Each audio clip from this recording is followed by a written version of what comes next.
Hobbs ने common wealth को classify करने के बाद, यानी कॉमन वेल्थ को 3 क्लासेस में, मोनार्की, एरिस्टोक्रेसी और डेमोक्रेसी में क्लासिफाई करने के बाद जो ज़्यादा प्रेफरेंस दिया है वो मोनार्की को दिया है। आज हम बात करेंगे कि हॉब्स मोनार्की को ज़्यादा प्रेफरेंस क्यों देते थे।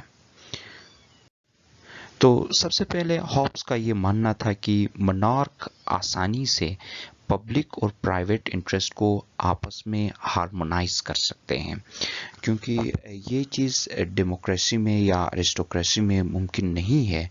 ये मोनार्क में ही मुमकिन है कि वो आसानी से पब्लिक और प्राइवेट इंटरेस्ट को आपस में हार्मोनाइज करे।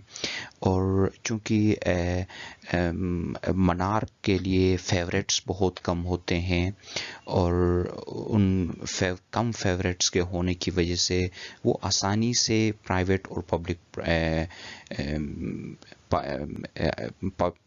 पब्लिक इंटरेस्ट को हार्मोनाइज कर सकते हैं। और मोनार्क जो है ना, कॉमन इंटरेस्ट को प्रोक्योर करने में ज़्यादा केयरफुल होते हैं और प्राइवेट इंटरेस्ट के निस्बत कॉमन इंटरेस्ट को ज़्यादा प्रोक्योर करते हैं। इसकी एक वजह यह है कि मोनार्क आसानी से पब्लिक और प्राइवेट इंटरेस्ट को हार्मोनाइज करते हैं, इस वजह से कॉमन इंटरेस्ट को ज़्यादा प्रोक्योर कर सकते हैं।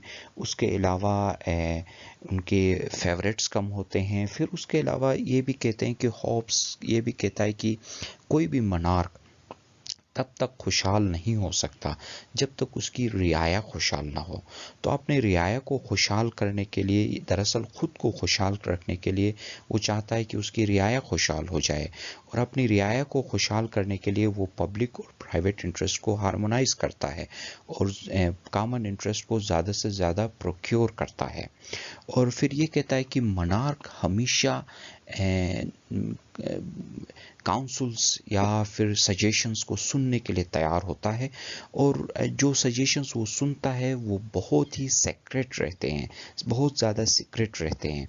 डेमोक्रेसी के अंदर ऐसा नहीं हो सकता। डेमोक्रेसी के अंदर सीक्रेसी बहुत ज़्यादा मुश्किल होती है, क्योंकि उसमें डेमोक्रेसी के अंदर पूरी स्टेट मिलके असेंबली बनाती है जो कॉमन वेल्थ को चलाती है, तो बहुत हद तक बात फैल जाती है और बात सीक्रेट नहीं रहती है।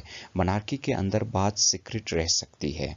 और आखिरी जो बात की, मोनार्की में फेवरेट्स कम होते हैं एज़ कम्पेयर टू डेमोक्रेसी और एरिस्टोक्रेसी, इस वजह से जो है ना पब्लिक इंटरेस्ट का ज़्यादा ख्याल रखा जा सकता है। तो इन वजूहात के बिना पे हॉब्स ने मोनार्की को ज़्यादा प्रेफरेंस दिया है और मोनार्की को ज़्यादा प्रेफर करते थे, और बल्कि एक एब्सोल्यूट मोनार्की की ज़्यादा प्रेफर करते थे। तो Hobbes he was a champion of absolute monarchy. Join करने का बहुत बहुत शुक्रिया। अपना ख्याल रखिएगा। खुदा हाफिज़।